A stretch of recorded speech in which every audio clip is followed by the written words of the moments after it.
I'm great about that, other than trying to help people who are in a state of invasion.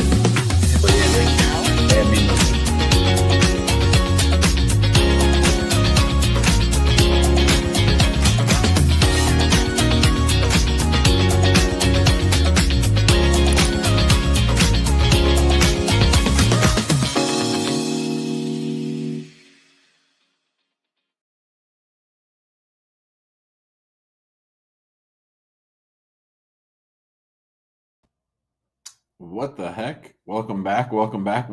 What's that all about? That's funny. How did that happen?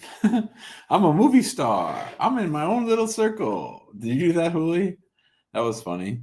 Goofball. This is episode 8. I like all the new colors and everything. This is episode 884 of the Immigration Answers Show. Today, to keep my man, I like the other blue. They're both good. To keep my man Yassine happy. Today is Thursday, August 7th, 2025. How is everybody? How's your week going? Can you believe it's Thursday already? I'm excited to be here for the next hour and a half to try to answer as many immigration law-related questions as I can. We are 16 episodes away from episode 900. I got my friends Huli and Queen Skyla here with me. They are womaning the boards and they are keeping track of the comments. I see Sky looking so pretty with her glasses and her jewelry. I see Huli with her big smile. Hello, everybody. Hello. It's good to see you. It's good to be with everybody. Today's Thursday, so we'll do roll call. We got Erica is here. Donna is checking in all the way from Jamaica. We got Imran in the house. Hey, I like these comments. Huli's been tidying up the place. I like it. Mrs. L is here. Hello, everyone. GNGUE Tech is here. Hello. Ola says hello. Hello, everybody. Welcome on board to the Best Immigration Show. Thank you for that. Dammy's here. Hello, Dammy. How are you, sweetheart? I hope you're well. TNT to the H-Town. Well, that's someone we haven't heard from in a while. Finally caught up in the live show. So good to be here. Happy and blessed day to all. All right. How hot is it in Houston? That's the question. I bet it's like 110. Shauna is here. Carolyn's checking in. Tucson, Arizona. Wow, man, Carolyn gets around. Last time we checked on her, she was trucking across northern United States, Montana, Washington. JD is here. Julian's checking in. Venkata says hello. Ms. B checking in all the way from the Big Apple. Oma's asking for the link. I think we've posted it. Elena is checking in. Robert is reminding me of the Padres. To me, the Padres are like Charlie Brown and Lucy, always one kick away from kicking the winning field goal. I got Clee is here. Hello, Ms. Clee. Checking in from Trinidad and Tobago. Or is that Cleon? Oh, that's Cleon. Hello, Cleon. Robert is here. The Cardinals are not good. That's true. I can always root for the Padres. I love the Padres. I got nothing bad to say about the Padres, although Machado's a bit of a douche. Canyomes is here. Hello, everyone. Hope you're enjoying your Thursday. Hello Earth wants to know, how do I get in the room to ask me a question? Well, there'll be a link posted often.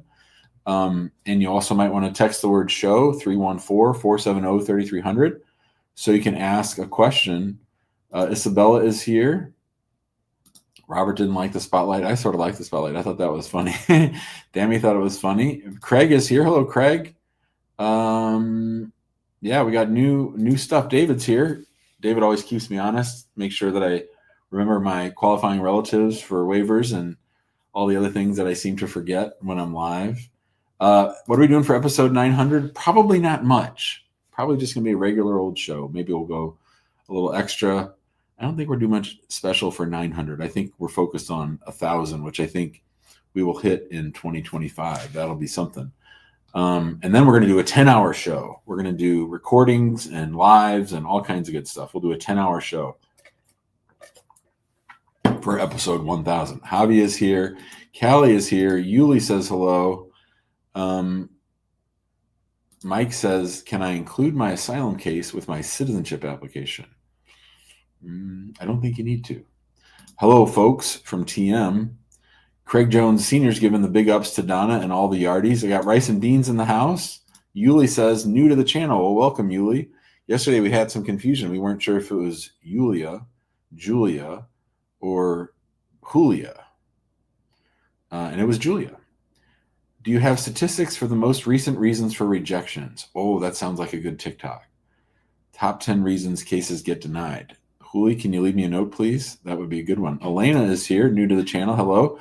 Houston is 93. But it's a dry heat, I'm sure. Oh, Dammy's sick. Oh, I hope you feel better, Dammy.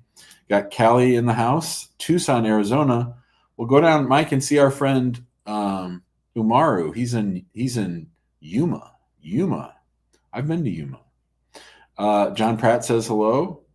We got Yasser's asking about the restrictions for DV lottery winners. Not sure exactly what he means. Mohammed's waiting for his visa interview appointment.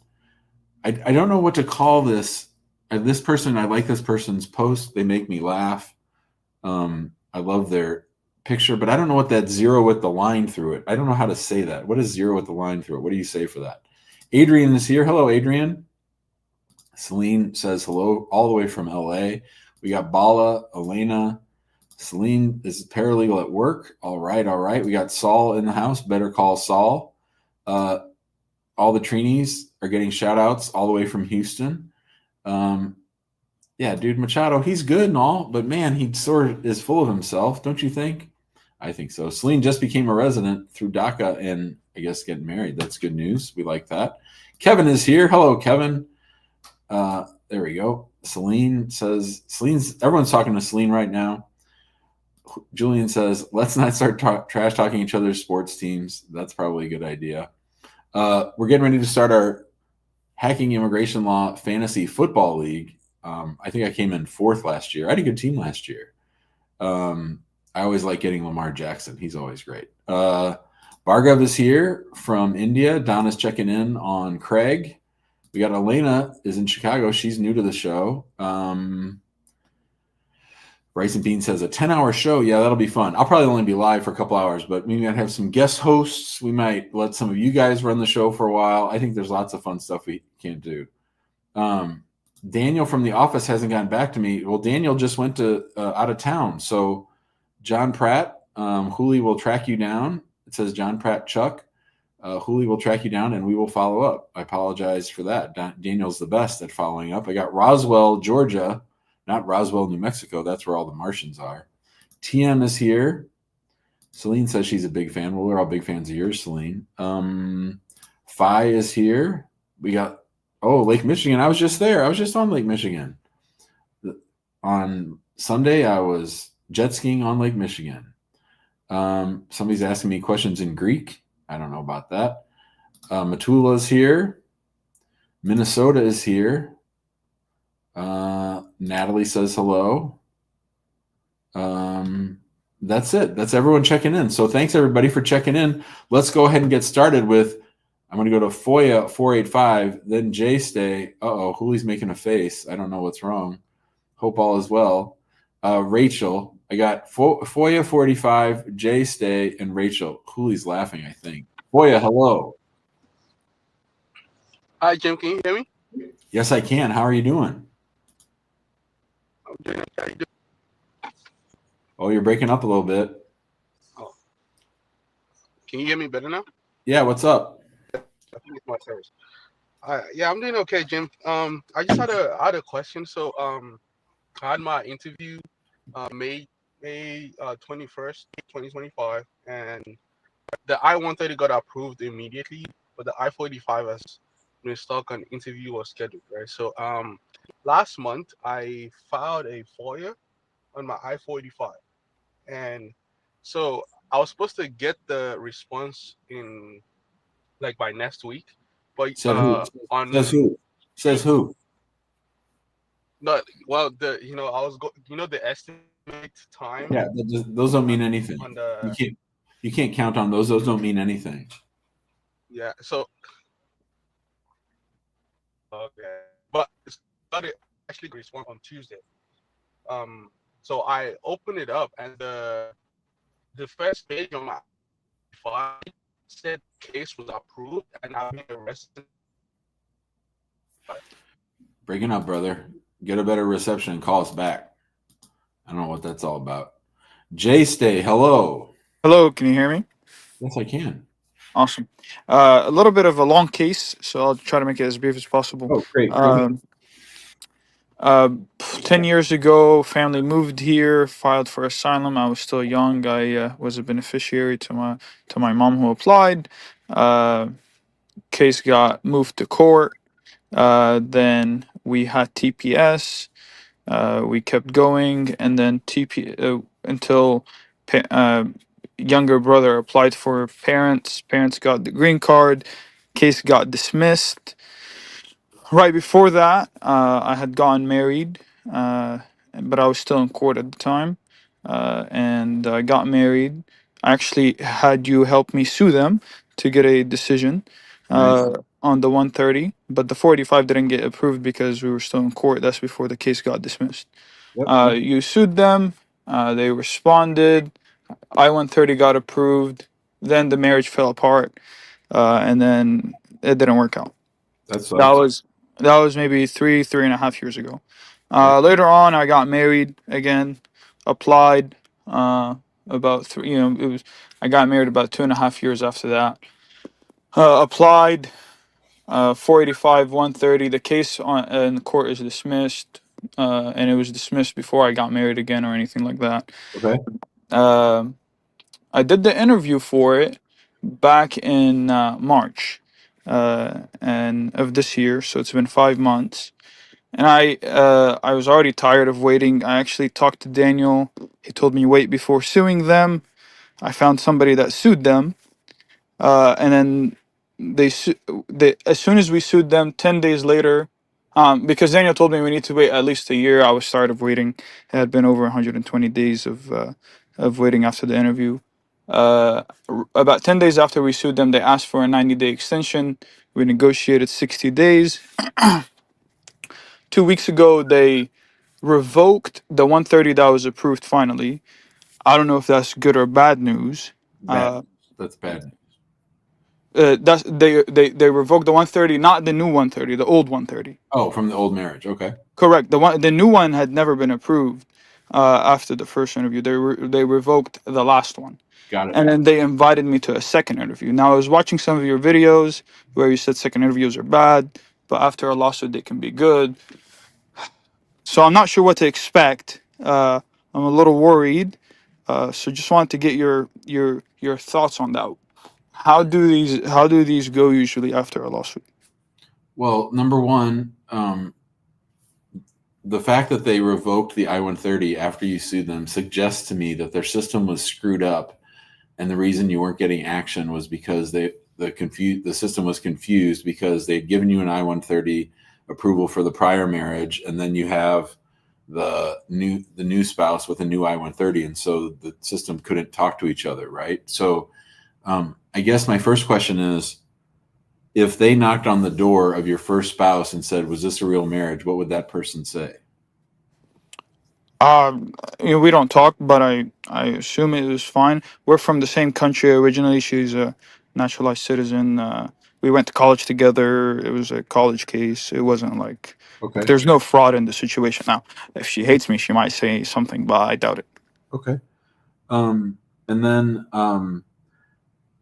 I think you can anticipate that they're going to separate you and your spouse at the second interview. I mean, you have a long, complicated immigration history, and they're going to think that you're doing whatever possible to stay in the United States, including entering into one or two fake marriages. So to me, this case is all going to come down to how your spouse is going to perform. Does your spouse know your full immigration history? Yes. Does your spouse stand up for herself or for you? Like, is your spouse tough? Yeah. Relatively. And you're bringing an attorney to the interview? Yes. Okay, good. Because I think they're going to separate you. I think it's going to be a tough interview. I think that it's going to be knives out, and they're going to look for a reason why to deny the case. What happened at the first interview on this second marriage? Very smooth. We walked in, took maybe 10, 15 minutes. She said 2, 3 weeks you'll have something, and that was it. It's been 5 months. Yeah. Yeah. Um, I don't know. I mean, you've got to prove your case at a higher level. You have to prove it at a clear and convincing standard. Well, I guess you weren't in removal when you filed, so that's good. Okay. But they're going to be suspicious. They're going to probably do a site visit. They're probably going to do a Stokes interview. They're probably going to ask you to draw a picture of the house and where your bedroom is and where your bed is, and have your spouse do the same thing. So I think there's going to be a lot of gotcha questions at this one. Cool. Why is it usually that you think sometimes after a lawsuit it's not as bad? Because they have to check the boxes and take care of everything before they approve it. Okay, got it.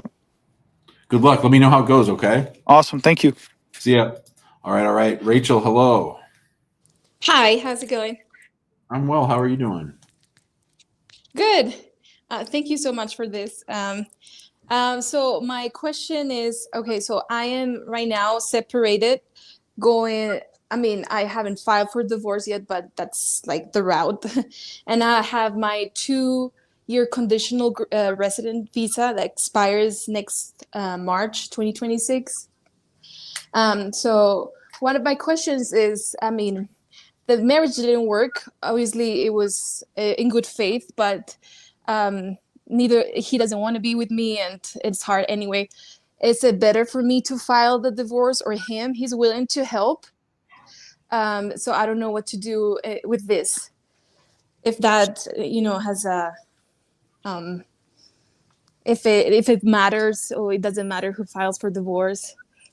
So whenever someone talks to me about a marriage going south after getting the 2-year green card, I always go to tell me about your history immigration-wise in the United States. So let's talk about before you were married. What was your status? I was a student. I was going to college. I was here for like 3 years, and we met, and then we got married December 2022, and that's how I changed my status from student to resident. Okay, so the start date on your green card is like 2024? Yes, I got the green card in March 2024. Yeah. And when did you start having marital problems? We started having marital problems later that year, but just got separated like a month ago.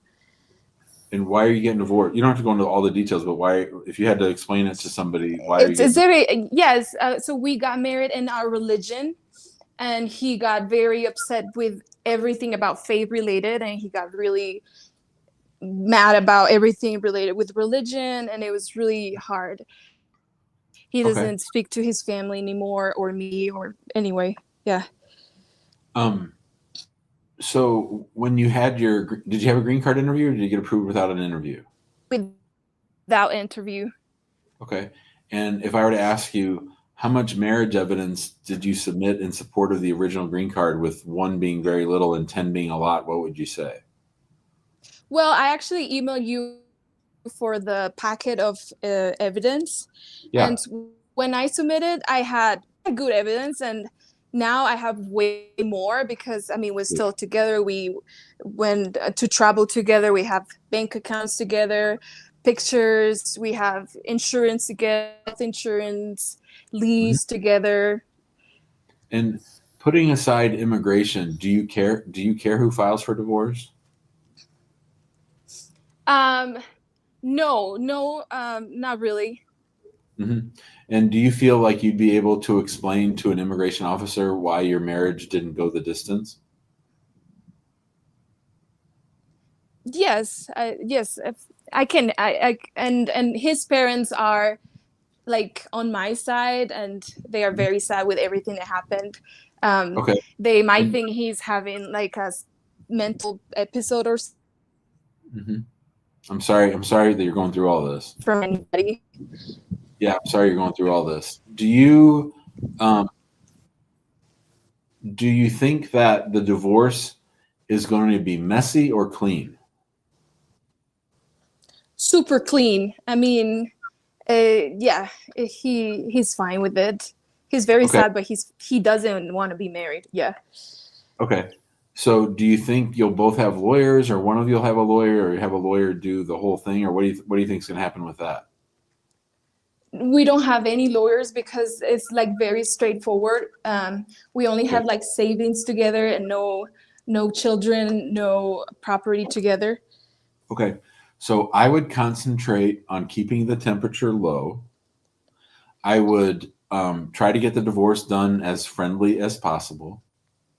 When the divorce is finished, I would start working on my 751 because you can file. You don't have to wait the 2 years. When you get divorced, you can go ahead and file when the divorce is final. So if you get the divorce finalized, then what I would do is I would start working with an immigration attorney to get your 751. We call these in our office 751 solos, without the spouse. And I would focus on trying to get a statement from him under oath, like an affidavit, a sworn statement that says, hey, my name is Joe Blow. I was married to Rachel. We got married we met on this day. We were in college. We fell in love. We decided to get married. It was a good faith marriage. We didn't get married just to get Rachel a green card. She was a student. She could have gotten an H-1B. She's brilliant. I love her. It just didn't work out. And we ended up getting divorced. I wish her well. And I think she's a good person. And I think that the United States should allow her to get a green card. If we could get him to sign that, then you submit that with all of your marriage evidence, and you should get a 10-year green card. Thank you. That really helps. Are you okay? Yes. Yeah. I had called another lawyer for advice, and he was advising me not to get divorced. But I mean, obviously, I'm not gonna lie. This is not gonna. So when he says he wants to help you, what we want is that affidavit. That's all we want from him. That's it. And no one should ever stay in any marriage just to get an immigration benefit, especially if someone's having some kind of mental breakdown. So I would turn down the temperature. I'd separate as quickly as possible. I'd make the divorce as friendly as possible. And then if you want our help with the 751, let me know. Okay. Yes, I would like to get more information of that, if that's possible. Yep. Julio will follow up with you. Thank you, Rachel. Thank you so much. Have a good day. Good luck. Thank you. I really like 751 solos. I really like helping immigrants who think that they're stuck or get bad advice, like stay in the marriage and file a bullshit 751. That's no good. No bueno. No bueno. So we wish Rachel well. All right, we're going to go to Bay Bridge, then Z. Oh, then Foya. Oh, let's go to Foya 485. Let's see if they got their reception better. Hello? Hi, Jim. Yeah, so that sounds good. Like you're on the phone now. So you sent off for the Foya, and yes, sir. The I-130 is approved or is not approved? No, the I-130 has been approved, but not the 45. Okay, no, not the 45. But I filed the Foya. Yeah, go ahead. I filed the Foya for the 485, and then I got the response on Tuesday. The document I was sent, the first page had that the I-45 has been approved, and I've been a resident since the day of the interview. Oh. So I called USCIS, so I asked them, I got my Foya back, and it says my green card has been approved, but there's nothing on the my USCIS account, and you don't have your green card. I don't have my green card. Yeah, I don't have. He says I've been a resident since May, and it's August, and there's no movement on my account. So I called them asking why there was a discrepancy, and the lady on there was like, "Why would you go to Foya for a case status?" I was like, "That was not my intention." Because you're a bunch of morons. That's why. That's what you should have said. I'm kidding, but they are a bunch of morons. So that's interesting. This is very interesting to me because you probably know that I have that video like I-130 approved, 485 not approved, and a lot of people are wondering what in the hell is going on in my case. So I wonder if officers are actually approving cases and then supervisors are sitting on them. Interesting. Would you be willing to share your FOIA with me? I'd sure like to see it. I won't charge you or anything. If you send me the FOIA, I'd like to see it, and then I could tell you what I think.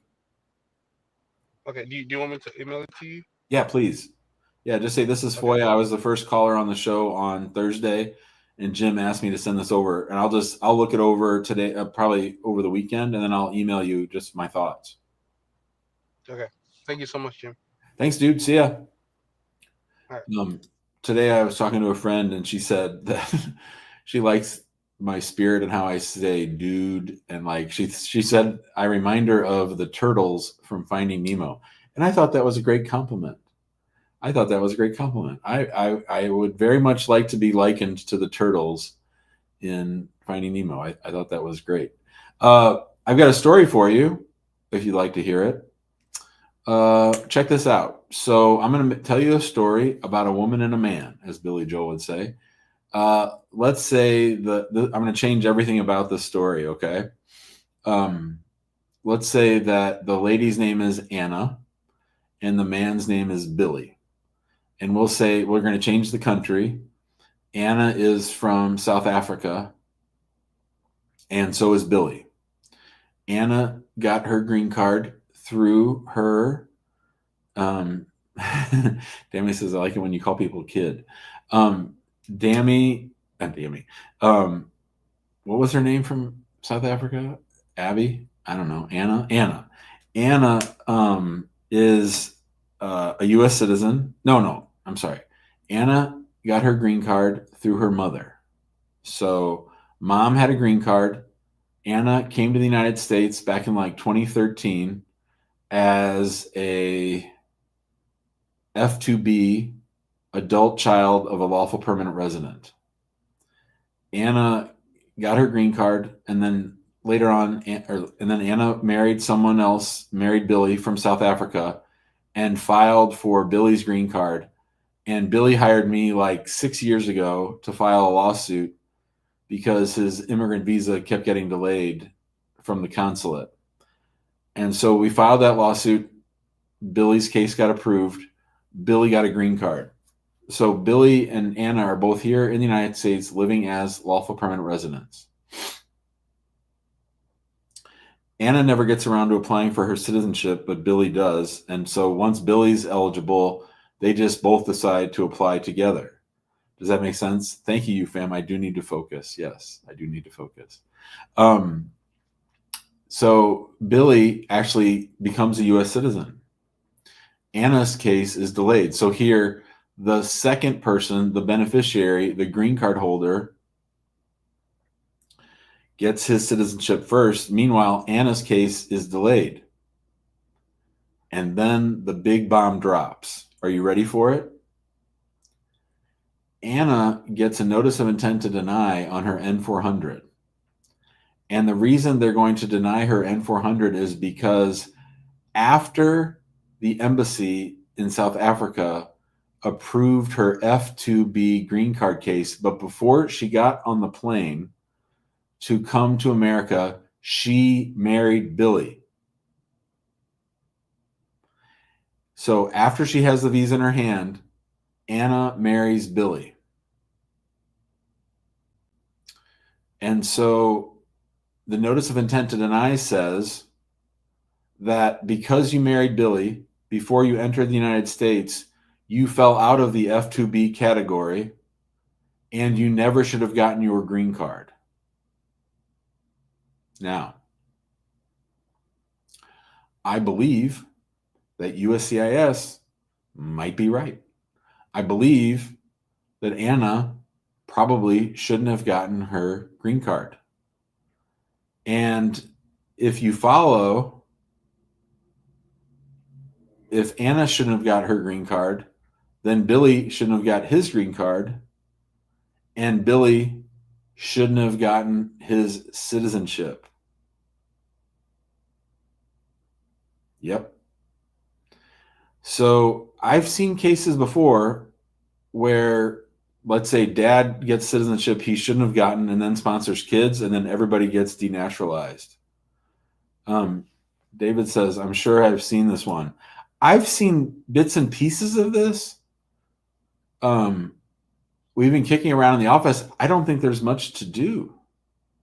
Yeah, Dammy's right. She should have waited to marry Billy, but they wanted to get a jump on things. Now, interestingly, no one has ever caught this. Obviously, it wasn't caught when Anna filed for Billy. It wasn't caught when Billy got his citizenship, but it's caught now.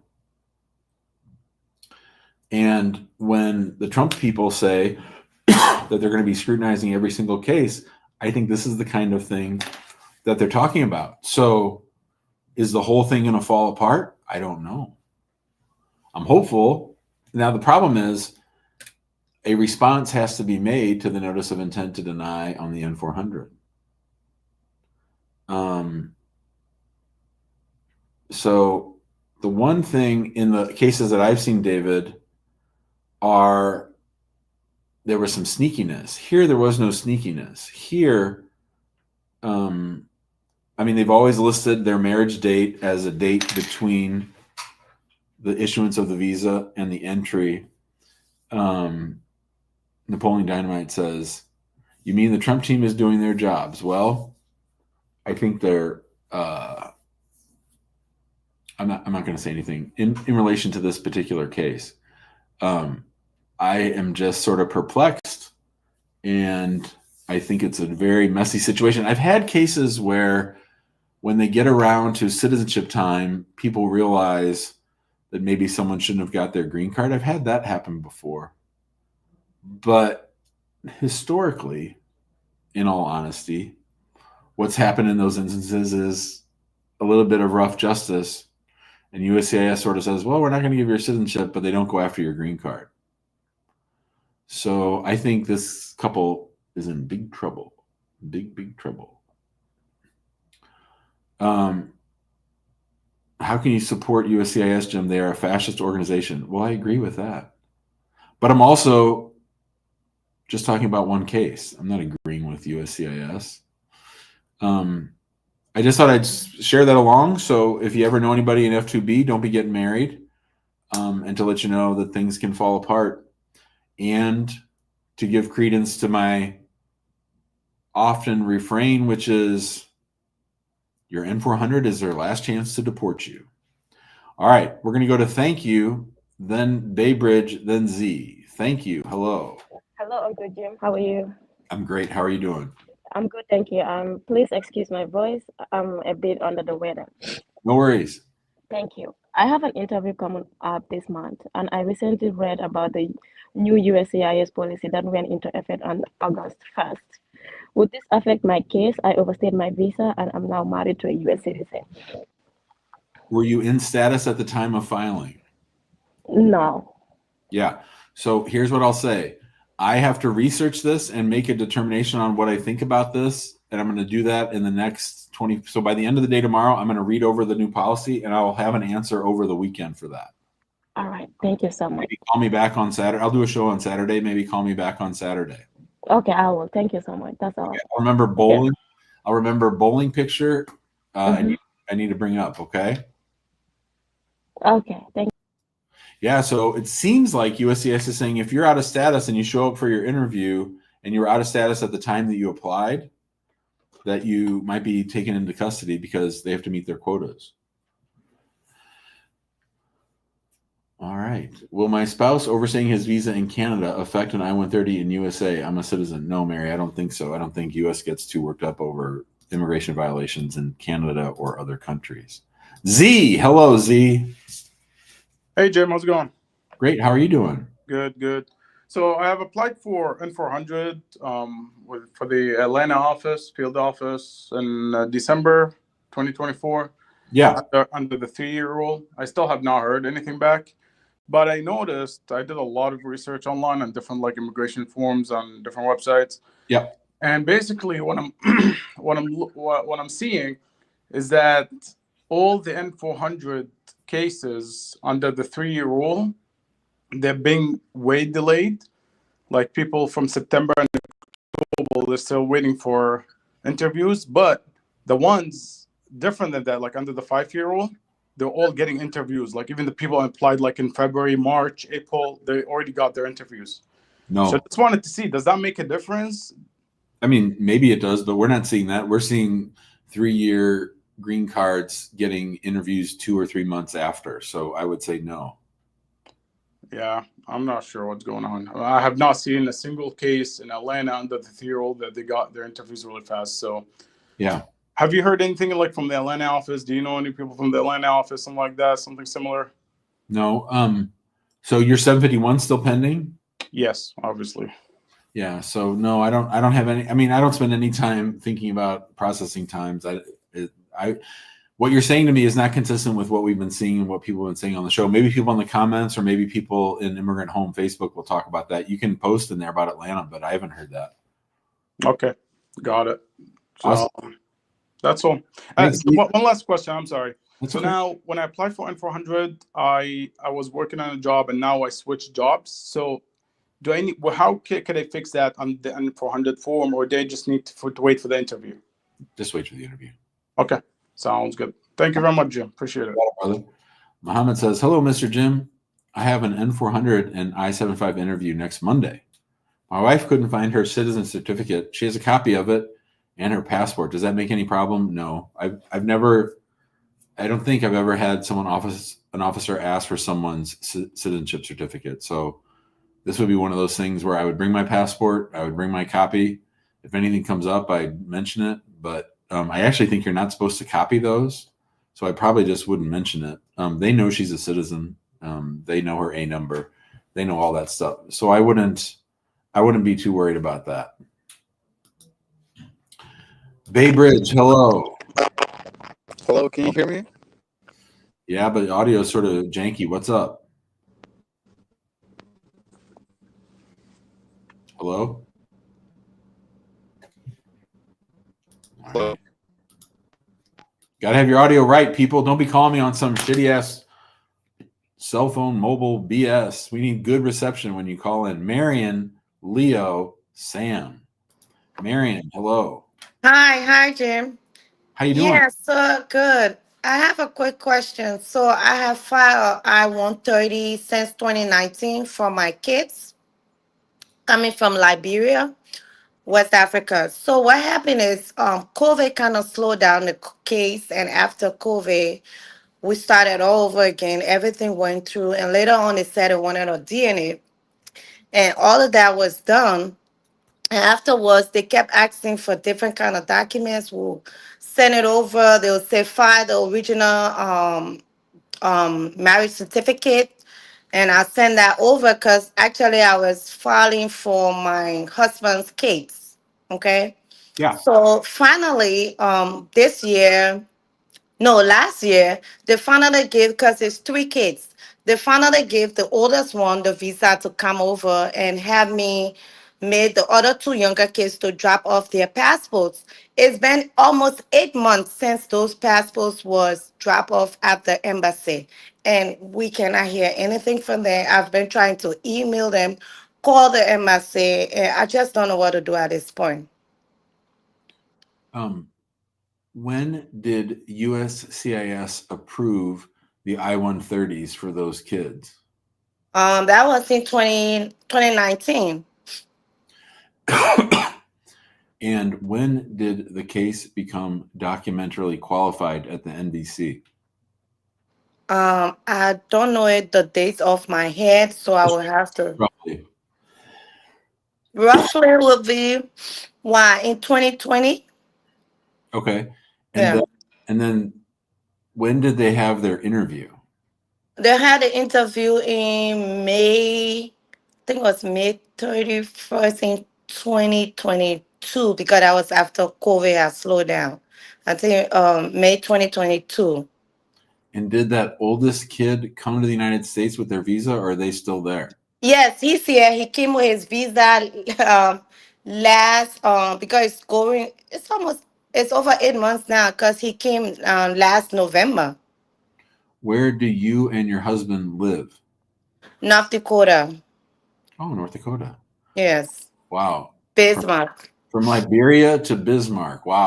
Yeah. Okay. Well, I think you should call our office and have us sue them to get the visas. I think they're just sitting on them, and if you sue them, we'll get a decision pretty quickly to get their visas. It sounds like they forgot about their cases. Yeah. All right. So the number that you have, is that the number you want me to call? Yeah. Huli has your contact information, Marion. They'll reach out to you, okay? All righty. Yeah, because I did drop my contact. All right. Thank you so much, Jim. Are you a school teacher? No, I'm not. All right. I got to go to the classroom. Have a good day. All right, you too. Thank you. I miss having people on camera. I'll tell you that.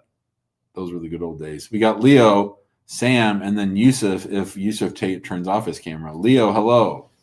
Hey, Jim, how's it going? Great. How are you?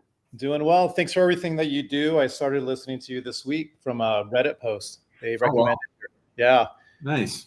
I guess I just need a vibe check here, or sanity check. Sure. I just filed AOS package concurrent filing. Yeah. Marriage based. It's same sex. Are you the same sex? Yeah. Are you the petitioner or the beneficiary? Beneficiary. Okay. You just filed. Yeah. Yep. And I did. So I am kind of worried. Same thing like the previous caller did. I came here as a visa overstay. I came here when I was 3. Haven't left the country since. Didn't qualify for DACA because I was just 3 months older, or I aged out by 3 months because there was an age cap. Yeah. And so, and the only other thing I have outside of the overstay would be 2 traffic citations.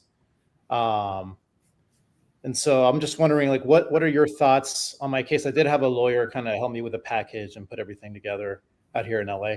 Yeah. So, like I said, I have to make my way through that memo, and I will do that by the end of the day tomorrow. I'll have more guidance over the weekend on what I think they're going to do with people like you and the prior caller who are out of status at the time of filing. I think ultimately it's sort of dumb because, let's say you get your I-130 interview and they grab you at your interview and put you in removal proceedings, okay? Yeah.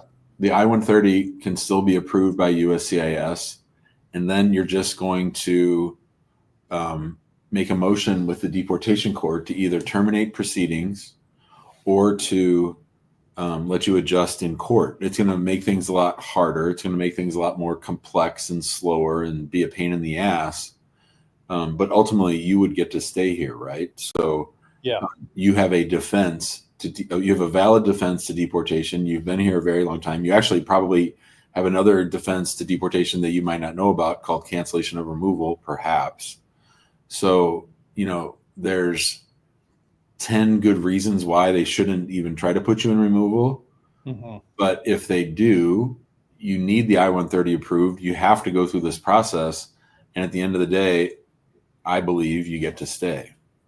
Yeah, one of the things that I have been, I think it's maybe too early to know, but I have been reading through some Reddit posts and whatnot, and they're saying that they're thinking it's mostly going to apply to if you're filing a 130 with, but not concurrently with a 485. That's what, yeah. Andrew was talking about that. Andrew, an attorney in our office, was talking about that in the chatter today. Yeah.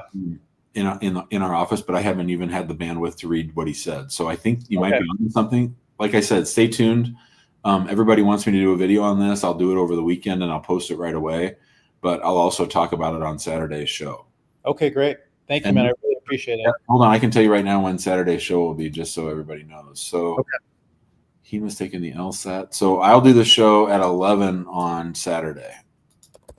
All right. Awesome. Thanks for the call. Thank you, man. Appreciate it. See ya. All right, I'm on it. I got you. I'm on it. Yeah, everyone likes Reddit. I should spend more time on Reddit. We get a lot of good cases from Reddit. I think we've got a good reputation on Reddit. I think people say good things about us. Back when we were suing the shit out of them all the time, especially those assholes in Casablanca, we got lots of love on Reddit. And Google is really spending a lot of time with Reddit. I think they like the human curation piece of things. And as they move towards AI, I think Reddit helps with AI and teaching it and all that good stuff. Rice and Bean says Reddit is also my Google. LOL. Yeah. All right. I was going to tell you guys something, but I forgot. So let's just go to Sam. Hello, Sam. Hi, Jim. How you doing? I'm well. How are you doing?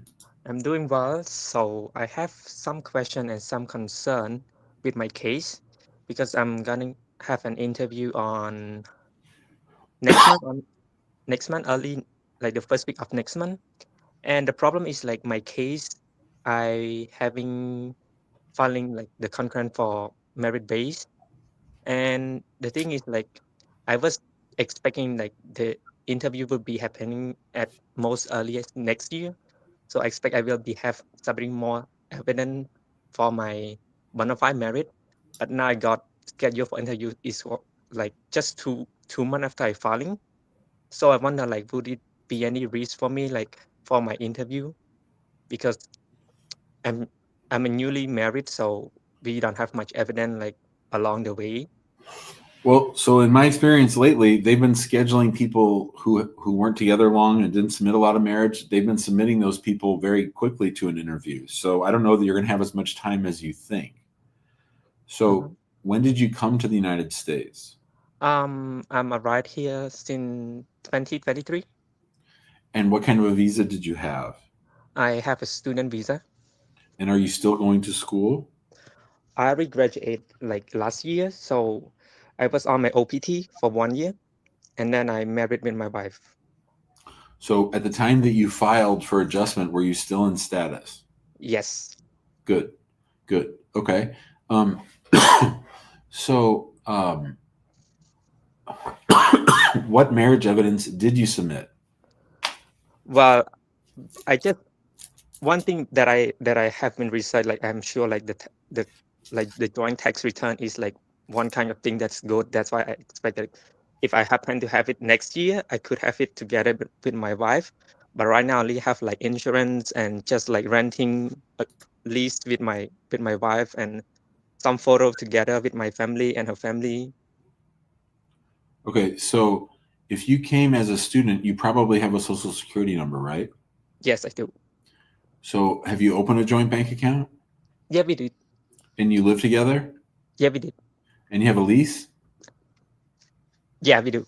Like it's not exactly a lease, but because like we renting like one room of like the house, like some people living together, so it's more like just a renting agreement, I would say. That's not so great. Have you downloaded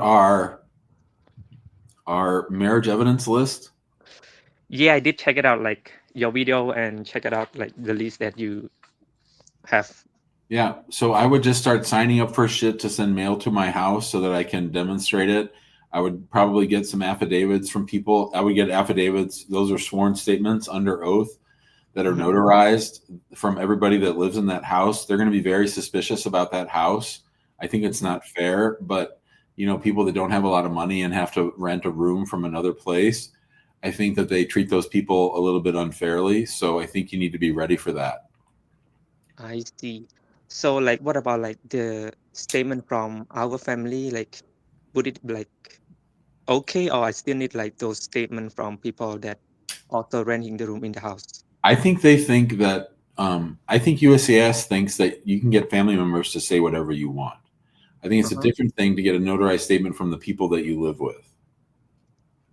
I see. So I still need to notarize those statements from people that I would if I were you.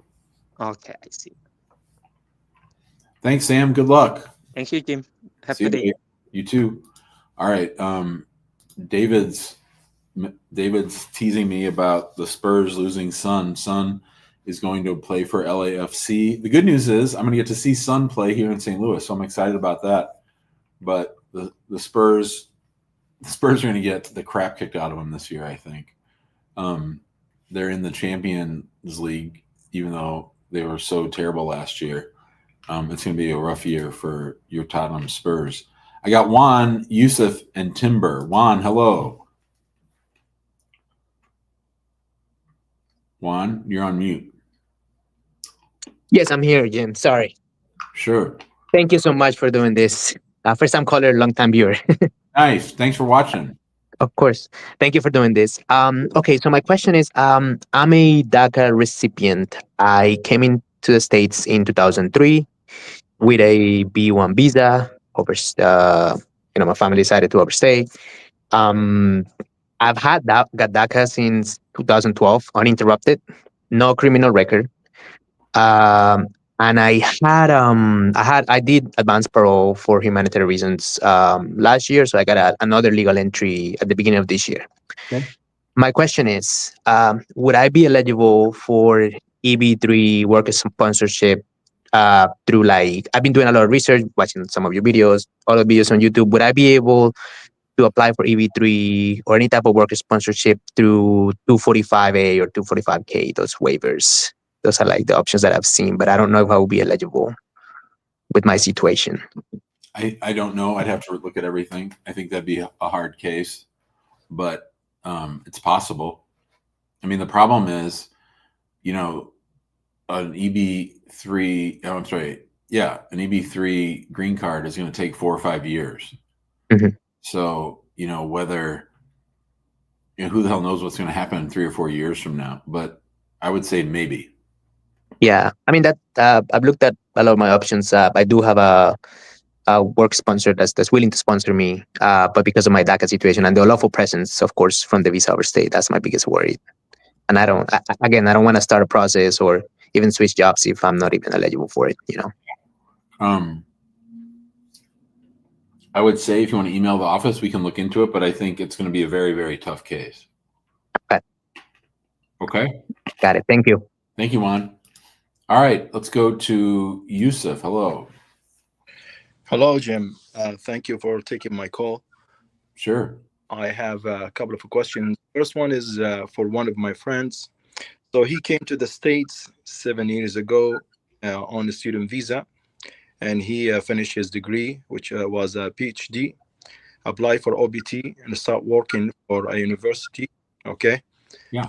Then he had to leave. They have to send him overseas to work on a branch in China. But anyway, and for an H-1B for him, and he got approved, which is I-797B. Okay. All right. So he has both. The OPT is still valid, and the H-1B all the way to June 28. Okay, to 2028. The question is that he has all these valid status, but he's outside of the United States, and he is from one of the banned countries. So what should he do in order to get back to the United States? Does he still need to apply for a visa?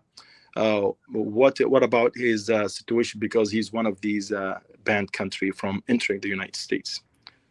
So if he were to file a DS-160 to get an H-1B stamp in his passport, the embassy would process it. The State Department would process it. The embassy would process it, but they can't approve the case because the embassy is banned from giving him a visa. So I don't think that's going to work. And an OPT he can't enter into either, because that'd be entering on an F1. So why did he leave the United States? Because he had to there because a part of his job is to work for a period of time in China. Okay, well that's fine, but he's not going to be able to come back anytime soon. Okay, so what about the case by case? There are some exceptions. That's what I read. Yeah. So, do you believe in Santa Claus? No, I don't. Do you believe in unicorns? I don't. Same thing, brother.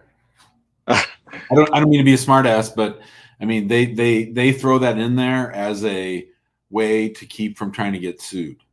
Okay. It's not legal. Okay, so I mean, like, would he take the chance and just apply and see maybe? Sure. Oh, okay. So, but his best shot is to apply for the H-1B stamp, right? What did you say about the H-1B stamp? So he should forget about the OPT and work on his H-1B stamp. Yeah. And yeah, that's for him. As for me, I have a similar but a little bit different situation. I'm currently in the United States. I'm on R1 visa. It is the second term, the second extension, which expires July 1st next year. Okay. And I got my I-360 approved, but there is a huge backlog. And if I know, and if I decided to leave, and again, I'm from the same country, that the banned country, and my okay, my priority date become current overseas, by then, I mean, I would face the same problem, right? Even that it is an immigrant visa, right? Yeah. So even immigrant visa is included in the ban, except for spouses of U.S. citizens. Oh, okay. So what do you suggest in my case? So you have an approved I-360? Yes. Based on what, VAWA? No, a religious. As a like an imam or something. Yes. Okay, and so yeah, so that's happened. I mean, that's a huge problem that everybody's having. The R1s are only good for 5 years in the backlog because of the way Biden treated EB4 category. Yep. Yeah, those people in that situation are going to have to leave. That's right. Yeah, that's the problem. I learned that there is a bill was introduced to the House, but haven't been passed yet. I really think that's one that everybody should be able to agree on. I do, but you know, immigration is very strange these days. Yeah. So, what other options do I have other than? So what we're doing now is we're actually applying in the EB2 category for people that would ordinarily be ministers, saying it's a specialty occupation and it's a job that's worthy of an EB2 visa, and we just filed our first one of those for a minister here in St. Louis. Oh, okay. And do I need to have a labor certificate or? Yeah, you have to do all that stuff. Mm-hmm. Oh, okay. Does that work with mosque or just? Sure. They're just going to have, like anybody else, they just have to prove that there aren't any U.S. citizens or green card holders who can do the job as well as you. Gotcha. Last question is, I heard about the Senator Padilla bill from California. Who are the people are maybe subjected or entitled to benefit from this if it gets passed? It's not going to get passed. Trump would never sign it. Oh, okay. So my concern was, is it just for undocumented or for those on non-immigrant visa and stay for more than 7 years, for example, for work or so? I'm having a hard enough time keeping up with things that are actually happening. I don't spend much time on things that I know aren't ever going to happen. Sure. I understand. All right. Thank you very much. Yusuf, see you, brother. See you. Bye. Everyone knows that's my son's name is Yusuf. Yusuf son number 2. Son number 2. So that was Yusuf. What's going on TikTok over here? Let's see. Can I adjust from B1 to F1? What are my options? Ren, usually I would tell people to not even try it, but with premium processing, I might be open to it. Josefina, good afternoon, Mr. Jim. My husband's case was terminated by NVC. Interesting. Can it be reopened? I'd want to know everything about that case, Josefina. If you want to send me the termination notice or whatever, I'd be happy to take a look. 314-961-8200 or info@hackingimmigrationlaw.com. How important is it to be in status when applying for marriage adjustment of status? Well, that's the $1 million question. That's what we're going to figure out tomorrow. So tune in on Saturday and I'll fill you in on what I think. I'm not answering anything. I've made a declaration. I'm not talking about whether it's safe to travel. Check out my YouTube channel. I have all my thoughts on that. How long for citizenship? Depends on where you're filing. Can I have multiple I-45s filed? You can. But as we discussed here earlier, it can lead to confusion. My interview is next month. Any advice or tips for us? Yeah, check out our channel on YouTube. We've got a ton of videos, including 3 mock interviews. So check that out. Oh, man, we can barely see the pic of the family behind you. Oh, that's just us. Me and the kids and Amani. Hi, Jim. If my husband and I have a child together but don't live together, is that a red flag? Anytime you don't live together and you're applying for an immigration benefit, that is a red flag. Looks like you're getting a lot of pushback on Santa. All right, I retract that. Fake news. Timber, hello. Oh, hi, Jim. How you doing? I'm doing good. How are you? I'm well, thanks. Yeah, thanks for taking my call. So I have a quick question. So my brother-in-law is being petitioned by his dad under F1 category. Okay. And his priority date is like a year and a half from the final action date. Okay. And he's a nurse and he's from the Philippines and has already passed the NCLEX exam, the licensure exam for nurses. Yeah. And do you think it's better to go for an EB3 visa, given that it's moving way faster than the F1 category? Way faster. It's going to take 4 years. Oh, really? Yeah. Oh, okay. Because I was just looking at the final action date, and the final action date seems like it's like 2 years from Yeah, now. but you have to remember, Timber, there's all these steps that have to happen before you even get your priority date. Oh. You got to do the prevailing wage, which should take 3 minutes, but takes 9 months. Then you got to do your good faith recruitment. Then you got to get your LC. Then you file for your I-140. So I mean, I don't see much of a downside to it. So feel free and God bless. But let's do this. If they do it, let's have a race. I'll take the F1 case. You take the I-140, and whoever wins, the other one has to buy them nachos. Bet. Go for it and let me know, and then we'll get some nachos.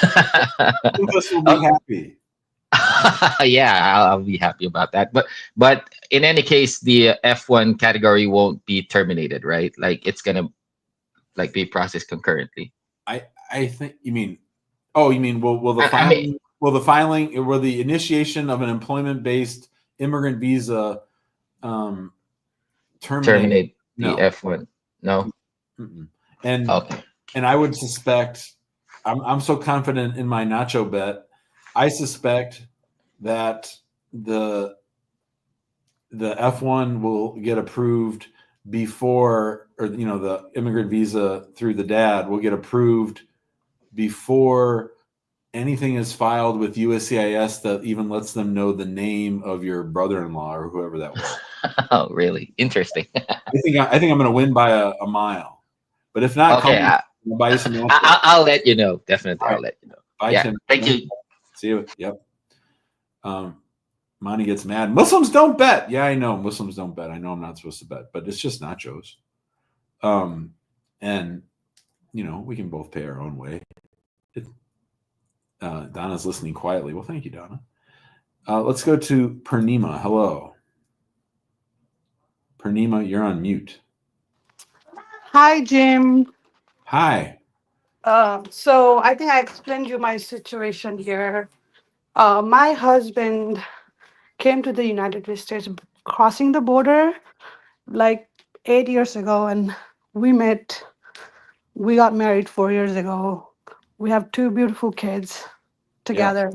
Yeah. One is 3 and the other one is 1. I did apply for his I-130 on December of 2024.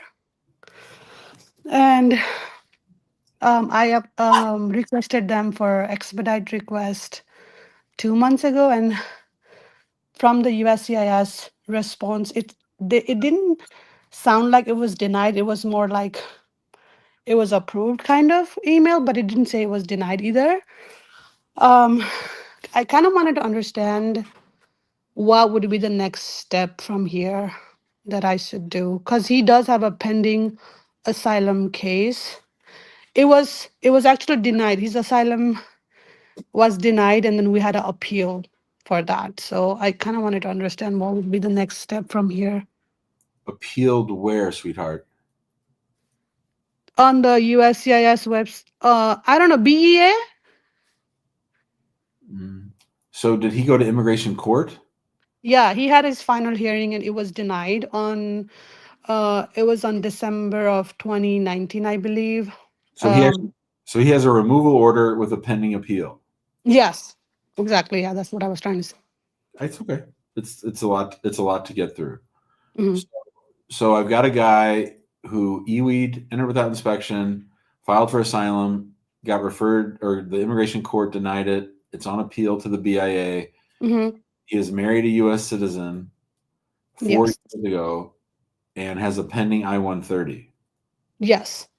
What's the question for me?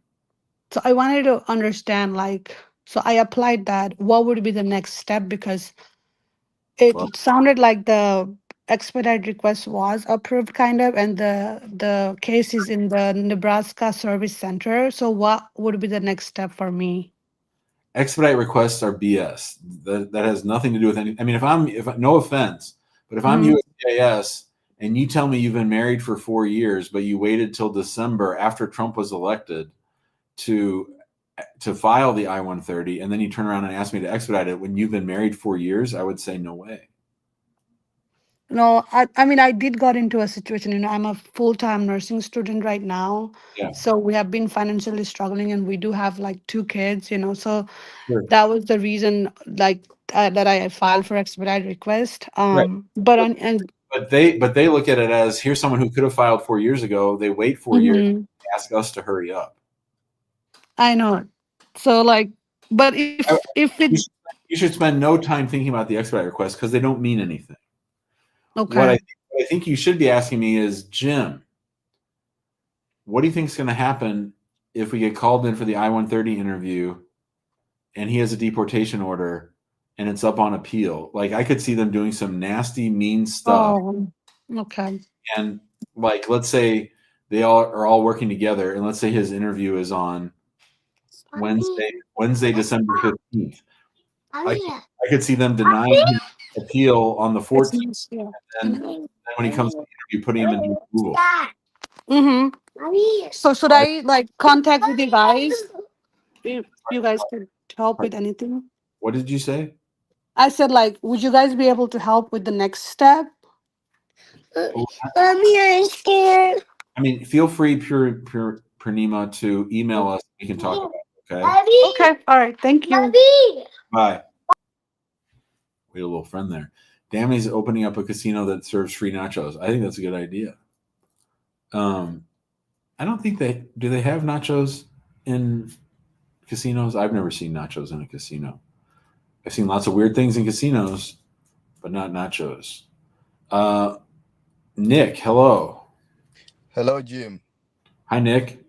Hey, Jim. Can you hear me? Go for it, brother. I got you. How are you, Jim? I'm well, thank you. Thanks for asking. Okay, that's good. So, Jim, I wanted to ask about so what happens when a waiver is denied?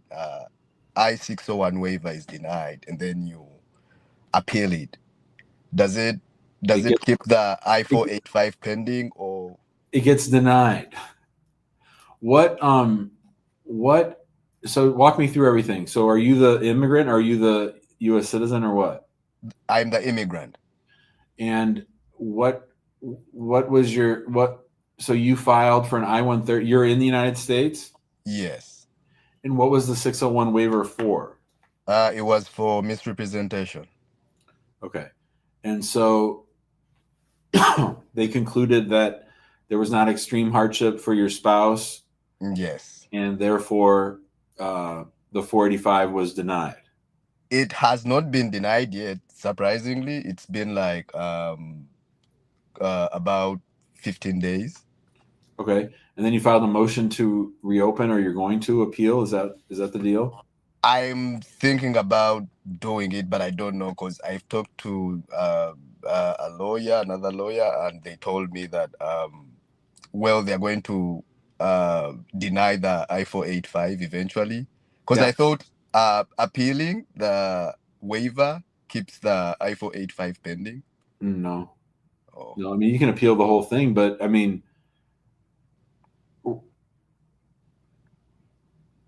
were you out of status at the time that you filed the 485? Yes. Okay. Yeah, I don't think anything good's going to happen. Oh, so I'll rather not appeal and wait for the NTA. Yeah. Have you been here a long time? Close to 7 years. And you had an entry, so you had a visa? Yes. And where was the misrepresentation in getting that non-immigrant visa, or was it in the marriage part itself? In getting the visa. Yeah. Yeah. Yeah, I think you're going to get an NTA. Okay. I mean, you can appeal it. You can appeal, the denial of the waiver, but I don't think they're going to reverse themselves. Yeah. So what about the I-485 if I decide to appeal it, if they deny it or when they deny it? Yeah, You can try to keep it alive, but I think you're going to get an NTA. So an NTA is a notice to appear in immigration court for people that are asking. So even when I appeal the denied I-485, I would still get an NTA. I would think so. Oh, okay. I mean, we'll see what they're going to do with motions to reopen, but they've got quotas to meet. Well, okay, all right. Thanks, Nick. All right, thank you, Jim. Bye, buddy. All right, let's go to Jenny. Hello, Jenny. You're on mute, Jenny. Jenny's on mute. All right, we'll send Jenny back, and we'll go to Valentina. Hello. Hi, how are you? Yeah. Can you hear me? Yeah, go ahead. Okay, so I had a question because I filed for a green card last year based on marriage. I got my working permit approved as well as the advance parole, but I hadn't heard back since then, since last August of last year. I had an E1 visa, then I switched to tourist when I adjusted status. And right now we're living similar to like the other guy situation at a room. So I don't know how to proceed from there. You said you had an A1 visa? Yes, I did. And now you're married to a U.S. citizen? Yes, I am. The last entry that you had, was it on a B1 or an A1? E1. Okay. I mean, I used the advanced parole last year. Yeah, I don't care about that so much. So, what is the receipt date on the I-130? It's March 22, 2024. And you filed the 45 together? Yes, I did. And on a scale of 1 to 10, how much marriage evidence did you submit? I would say 8. 8? Okay. But you're living, you don't have a lease? No, right now. Okay. And what's your question for me, Valentina? So, like, we're living in a room. So, will it help to like get a lease from like the owner of the house, or? I think you need to establish your living situation, and there's lots of different ways to do that. Yes, a lease would be helpful. Are you getting mail at that address? Yes, we are. Do you have an ID or a driver's license for that address? Driver's license. Good. How many people live in the house? With us too, 5. So you and your spouse, and then 3 other people. Yes, correct. How are you two related to the 3 other people? They're family of mine. Your family? Yes. What's their status?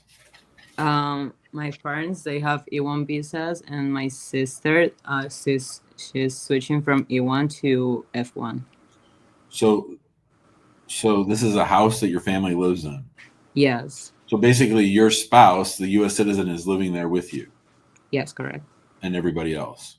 Yes, right. That's good. So, I mean, I would get affidavits from your parents explaining, why this is, and what is your plan as far, do you plan on moving out? Like, is that going to happen sometime soon?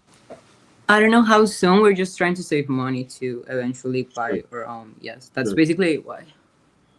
Did you use an attorney? No, we didn't. Okay, so one thing I want you to check, I mean, number one, I think you should get an attorney. Number two, when you come as a diplomat, you have to waive certain... oh, wait, it wasn't a diplomat. It was E1. That's for like treaty, I think. Yeah, but I think the same rules apply. I believe, okay. David might correct me, but I believe that you have to waive certain immunities and privileges as someone who entered on an A1, I'm pretty sure. So I would check on that to see, because they won't be able to approve your green card if you don't make that waiver. Okay. Okay? Okay, thank you. Thanks, Valentina. Okay. Alejandra says, house pooling in this economy, 100% valid. I think I would agree, Alejandra. But I also think that they discriminate against people that don't have a lot of money. Let's see if Jenny got her mic working. Jenny, you there? Jenny's out of here. Masalema, Jenny. All right. Sammy. What makes Sammy run? Hello. Sammy's Hello. also... Hi, Sammy. Hi. Hi, Jim. Thank you for taking me. Sure. So I am the immigrant. My spouse is the U.S. citizen. I'm here from Haiti, currently on TPS. Um, my spouse and I, we got married last year, July of 2021, filed January 2022. Our I-130 got approved May 2024. And then we used that to get rid of an old asylum case that my parents had filed when we came.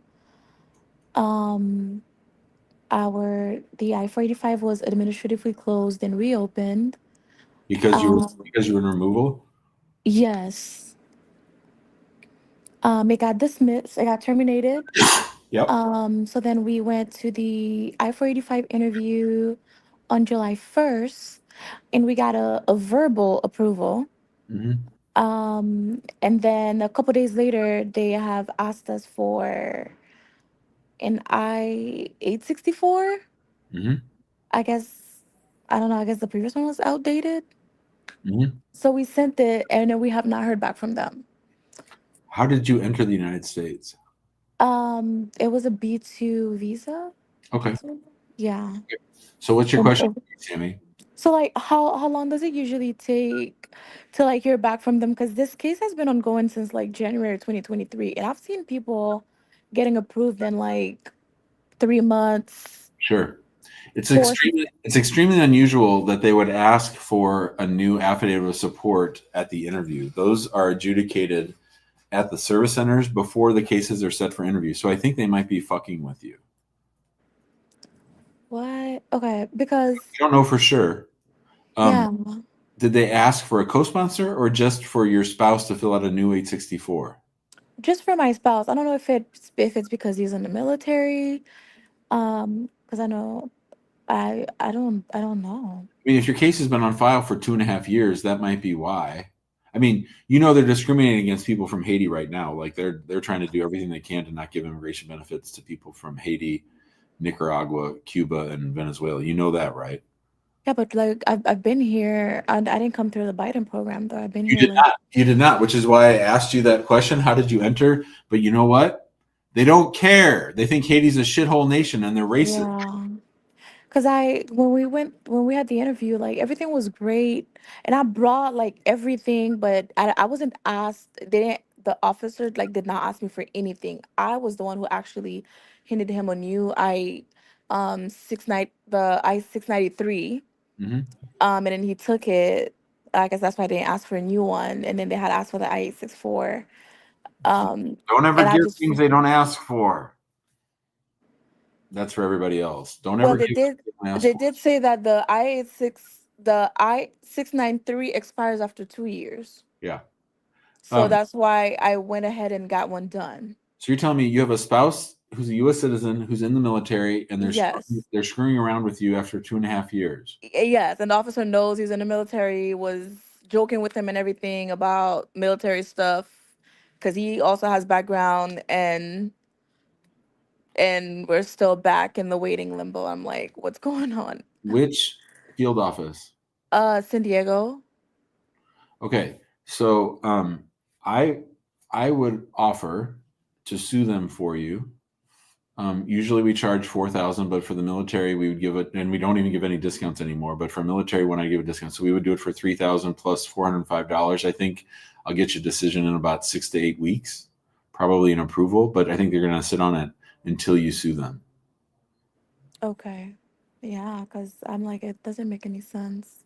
It's just racism. Because we sent it like literally like a week after.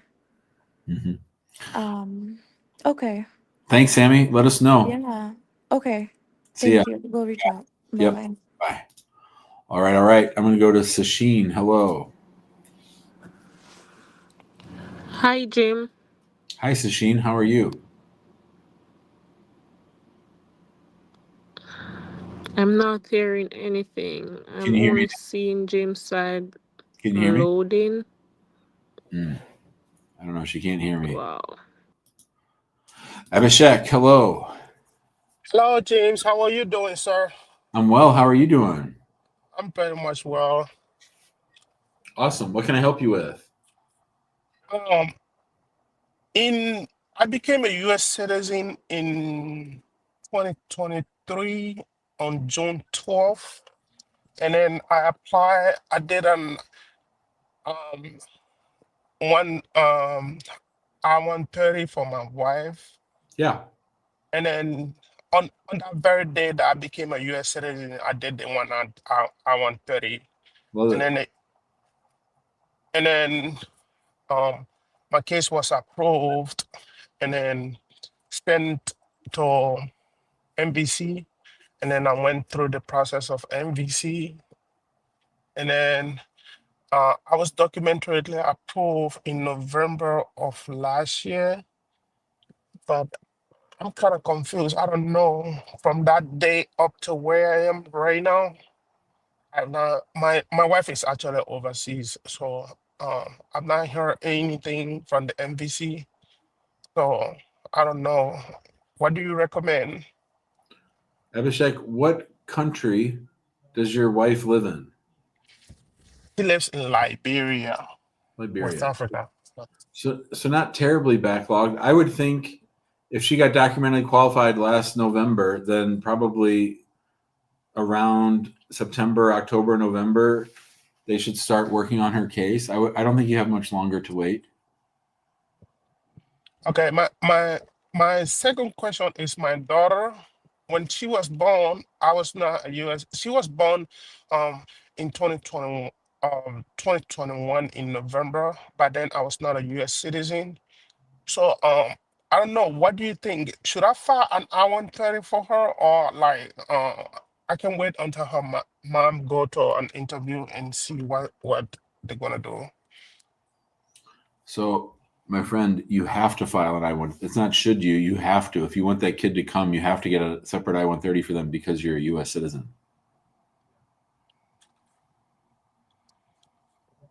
But her elder sister, I did an I-130 for that one after like 10 months ago, and there's no decision.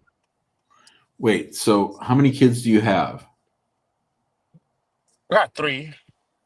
Okay, and do you want all 3 of them to get immigrant visas to come to the United States? No, one was born when I was already a U.S. citizen. She's already here. Okay. So I got 2 of them over there now. So if you want to bring your wife and 1 child and a 3rd child, that means you need separate I-130s for each person. So that's gonna be like that's gonna be not the I-130 for my wife though. Is there a possibility that any of my kids can go to interview with my wife? Yeah, they can go to the interview, but they can't get a visa if you haven't filed and got an approved I-130 for them. A U.S. citizen has to file a separate I-130 for each person that they want to sponsor. So if it's a wife and 2 kids, each child and the mom needs their own I-130. Okay. Thank you, Jim. Thank Thanks, you. Abhishek. See you, buddy. Yeah, all right. People are asking for the phone number. Oh, if you want to text the word show, SHOW, text the word show, SHOW to 314-470-3300. And that's how you find out when our next show is. We're going to do a show tomorrow. Tomorrow's Friday, right? So tomorrow, the show will be at 2 o'clock. 2 o'clock, just like today. No, today was 2:30, I think. But tomorrow will be at 2 o'clock to 3:30. We'll do a show. And we'll do a show on Monday. I'm sorry, on Saturday, and then we'll take Sunday off. Dina is here. Hello. Hi, Jim. How are you? Great. How are you doing? I'm good, thank you. Actually, I applied before a few years ago an asylum case, and I got approval. Then I applied for my husband. He entered the United States on a visitor visa. I applied for I-730 for him, and he got approved. Great. Then I received after a few months, like in 8 months actually, I received my my green card. Great. And then after 1 year, he received his 1 year and 6 months, he received his green card. Great. Now I'm going to apply for the citizenship. Okay. But I'm not sure when I'm getting my citizenship, he can apply right after me as a husband of a U.S. citizen, or he must wait for 5 years to complete the 5 years. Dina, it'll probably be 5 years because two things have to be true. He has to be married to you for 3 years, and you have to be a citizen for 3 years in order to take advantage of the 3-year rule. So you becoming a citizen is great, but that doesn't give him the chance to jump up from 5 to 3 years because you only have been a citizen for a month or so when he applies. Does that make sense? Oh yeah, I got it now. Because I asked an attorney before, and he said yes, right after you getting, because we have been married for 10 years. No. So yeah. Both things have to be true. You have to be married for 3 years, and the person has to be a citizen for 3 years, the spouse. Oh, okay, I got it now. It's very clear. Thank you so much. Awesome. Thanks, Dina. Have a good day. All right, everybody. On that happy note, we will end today's show. I got to make a call for my man Juan. We have someone who wants to sue USCIS in federal court for making a mistake on their 45, and I'm just the man for the job. So I'll be making that call now, and then I'm done for the day. I'll see you guys tomorrow, 2 p.m. Central Time. That'll be episode 885. Thank you, Skyla. Thank you, Huli. Thanks, everybody, for watching. Thank you, Dammy, for being here from the get-go. Nice to see Laura and everybody else. Big ups to all the arties, especially our friend Donna. Thanks, guys.